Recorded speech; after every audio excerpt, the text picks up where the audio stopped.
It's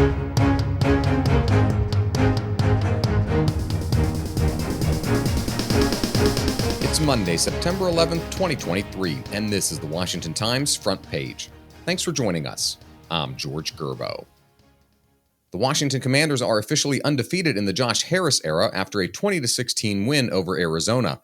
And as much glitz and glamour as the first game featuring new ownership provided, the result was still about football. Sports reporter Matt Paris reports the cheers at FedEx Field were deafening Sunday when Hall of Fame cornerback Champ Bailey was honored, and the crowd ate it up when former quarterback Robert Griffin appeared, as well as Super Bowl MVP running back John Riggins. Washington trailed 16-10 late in the third quarter to the Cardinals, projected to be the worst team in the NFL this season. That's when defensive lineman Montez Sweat forced a strip sack fumble on Arizona quarterback Josh Dobbs at the Cardinals' 29-yard line.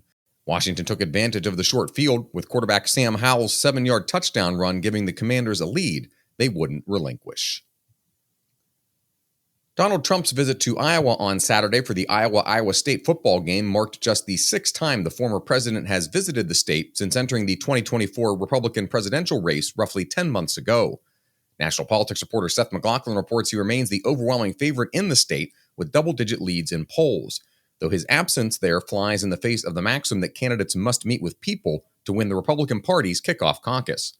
His leading rival, Florida Governor Ron DeSantis, has been in Iowa for 17 days, held more than 60 campaign stops, and visited 53 of the state's 99 counties.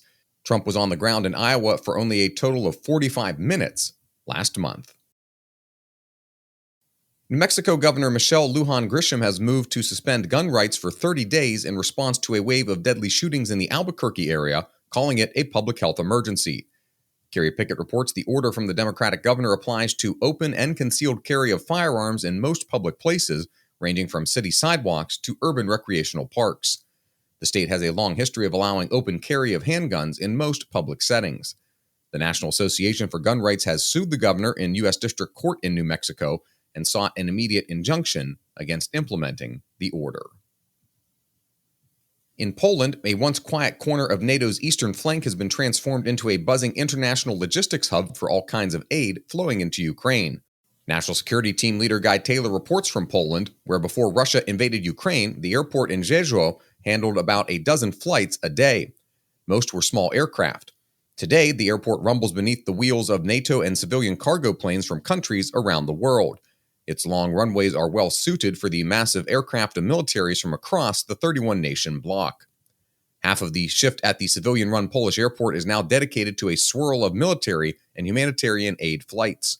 As the biggest NATO ally bordering the war, the country of roughly 32 million has embraced the role of lead facilitator to the logistics surrounding the flow of weapons and other aid to Ukraine.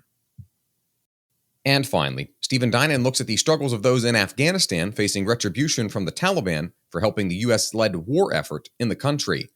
Many who remain still seek a way out to reach the U.S. after being promised protection. State Department data as of March 31st shows roughly 73,000 special visa applications at the start of the process to get out, and 69,000 others from Afghans who had completed their documents and are awaiting the State Department's initial decision. Nearly 10,000 others received initial approval and were awaiting interviews with the State Department. Those cases were associated with another 47,000 family members, spouses, and children. Not all of the applicants will qualify.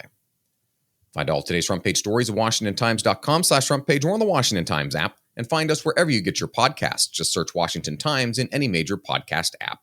You can also find us on social media at Wash Times for breaking news, sports, commentary, and more. For the Washington Times, I'm George Gerbo, reminding you to honor those who lost their lives on this day 22 years ago. We will never forget.